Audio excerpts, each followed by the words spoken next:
What's up, you guys? Thank you for clicking on this video. So as you can tell by the title, so Age of the Primes, Onyx Prime, we got the render of it a couple weeks back during the whole grand AOTP reveal at CybertronCon, and I'm looking at this render, and this has been a slight topic of discussion the last couple weeks.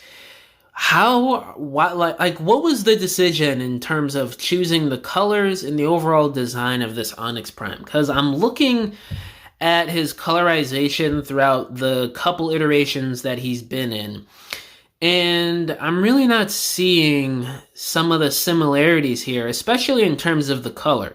Usually he's more of like a muted orange or dark red with a bunch of black and gray over him, or he's got like dark blue and purple in IDW he was, I think.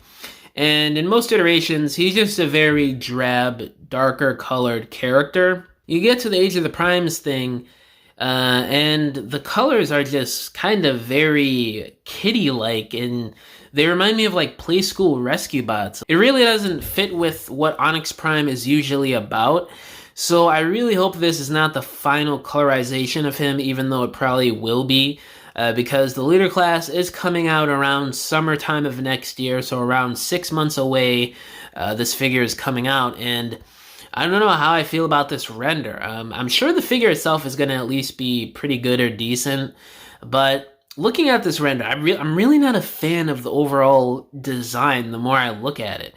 Obviously, it's got cues of basically every interpretation of him, but just the way they designed the head, it looks a bit more bird-like than what I'm used to with Onyx Prime. It doesn't really look like that tough, alienoid, Bayverse, aligned continuity type face that we got.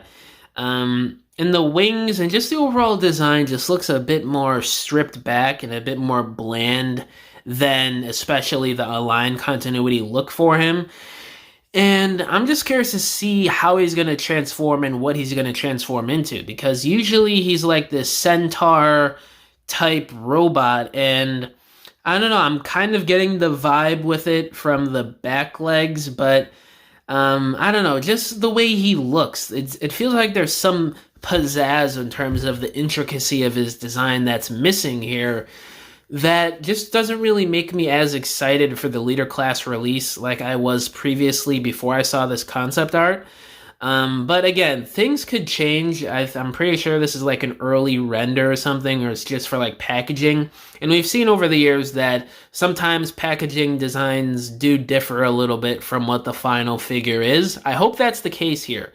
I hope maybe he has more darker muted colors, which would be really cool looking. It's not that I'm against the brighter color scheme, but I just don't really think it fits Onyx Prime and what his character is about. I feel like the darker orange and red and black, the more muted colors fit him a lot better in my opinion. But if I were to guess, Hasbro probably did this because they wanted it to stand out online or in toy shelves to make more people buy it. A more colorful figure is something that sells better to Hasbro, which really isn't true a lot of the times. I mean, Megatron is like a black and silver character, and he flies off the shelves. Look at the Bumblebee movie figure that came out earlier this year as a leader class. That figure is one of the more expensive figures to find this year, and he's a darker colored character. So if that's the excuse that they went for in terms of making him a more brighter, kitty-looking Onyx Prime, that really doesn't make sense to me, especially when this is more of a collector-oriented line. If you're going for more kitty-oriented stuff, put this in Earthspark or whatever other toy line, like a Evergreen or whatever that's called nowadays. But I don't know what's going on here. Hopefully, I just want the final figure to be good. I don't want to hate Onyx Prime because he's probably one of the coolest Prime characters ever made in Transformers history. So I'm really hoping that this is a great figure, but I don't know. I'm a little bit skeptical right now, just looking at this render here. But yeah, guys, that's pretty much it for this video. Let me know down in the comments below. How do y'all feel about the potential figure for this Onyx Prime? Do you think it's going to look like this, or do you not? All my social medias are linked down below, including my email if you guys want to hit me up about business inquiries, if you want to message me about whatever, or if you want to commission a diorama from me, because I make dioramas for people for their stop motions, photography, or regular display shelves in your homes. You can either hit me up on any of my social media accounts or just email me and we can work out a deal. But yeah, guys, thank you for watching this video. Catch y'all in the next one. Bye!